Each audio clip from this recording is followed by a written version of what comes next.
Mag-isa na tayo ng sibuyas.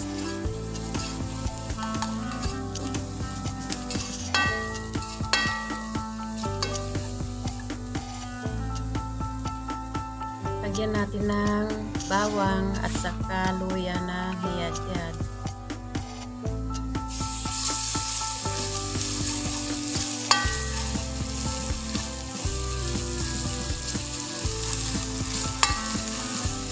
Tapos ilagay na natin ang sangkap ng ating biryani.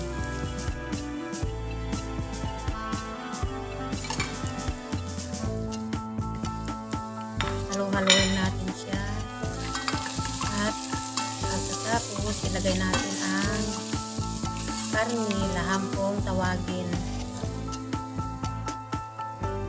Ito ay nalaga na.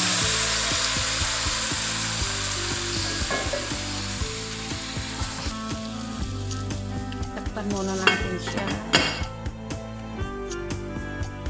I-check natin siya.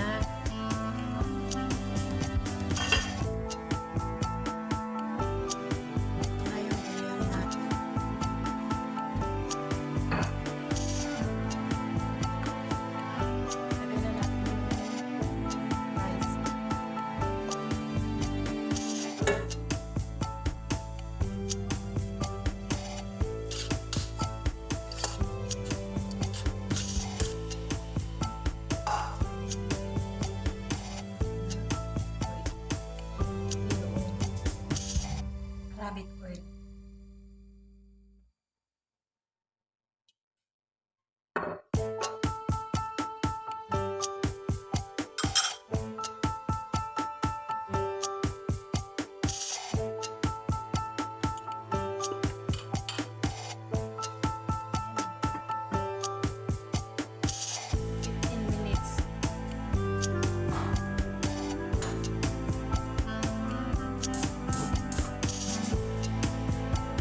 After 15 minutes,